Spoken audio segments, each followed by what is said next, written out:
Former Labor Party power broker, former Labor Finance Minister Lindsay Tanner, he's been quiet for a long time, but when he decides to make a noise, it's very loud and well reported. He has condemned Labor. Ed Husick, Labor MP, Steve Ciobo, Liberal MP, join us now to talk over politics. Ed, I have to start with you. Lindsay Tanner all of a sudden decides to talk out, says that he really condemns the way Labor has treated Kevin Rudd. But more importantly, he seems to be saying the very fabric of Labor is poisonous. Well, I read some of his comments this morning. I mean, in particular, the comment about the NDIS and using the Productivity Commission, for instance, to help map out options there. I mean, Lindsay was a pretty tough finance minister. There weren't too many proposals that got past him without going through the productivity or being able to stack up in terms of numbers.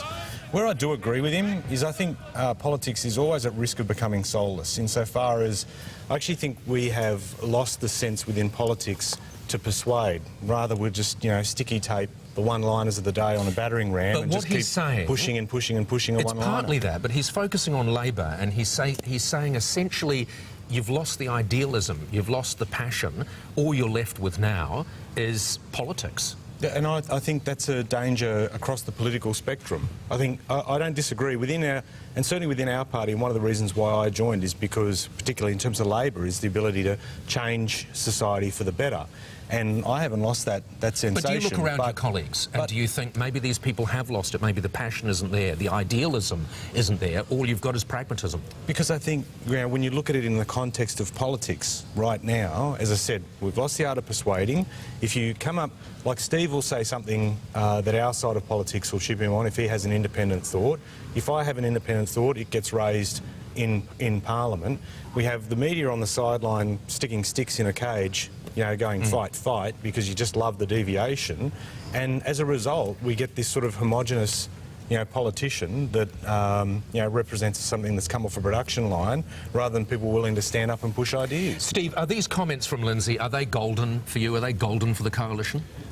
Well, I think what they do are bell the cat. I mean, we've been saying for some time, Paul, that, you know, Labor's lost its way. I mean, we had the Prime Minister who said, oh, I had to kill off Kevin Rudd, I had to knife him in the back because that was necessary because we'd, you know, made bad decisions on border protection, for example. And yet here we are, you know, 3-4 years later, and we've got the same government basically making exactly the same mistakes.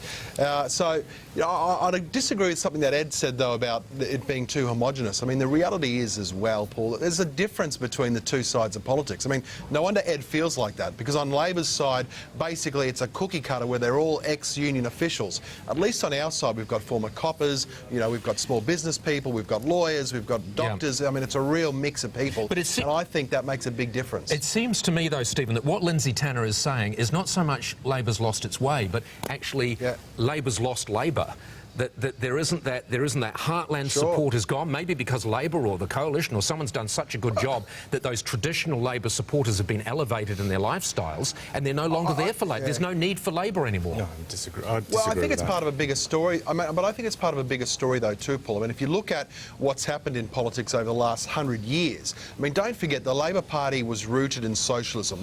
That's its philosophical beating heart.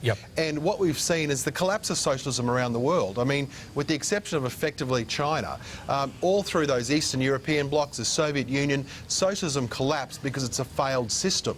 And it's really only people like Ed and some of the Labor Party people who try to pretend that, no, we're still, you know, a beating social democracy in our hearts. And, you know, I think most people recognise that it's a political party without a compass. A socialist country, I think you'd be well advised to check out my history, mate, rather than making an assumption. But is the Labor Party about socialism? No, that's your roots. You can't deny it. The thing. Well, the thing is, that's the convenient line about, you know, saying that it's socialism when in actual fact the world has well and truly moved on. But the thing that gets me, Steve, about some of your comments is, as I said, like you had your own leader last week say, if you want to freelance, you won't be on the front bench.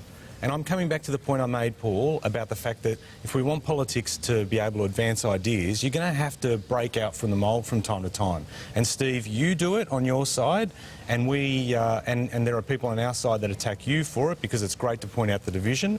And I do it on my side, and I get attacked by people on their side because, again, it makes great media. But the fact of the matter is politics should be... Thanks, Steve-o. But it should be about advancing ideas. All right, let's just finish this very quickly. Ed, Lindsay Tanner has essentially said he thinks it's too late.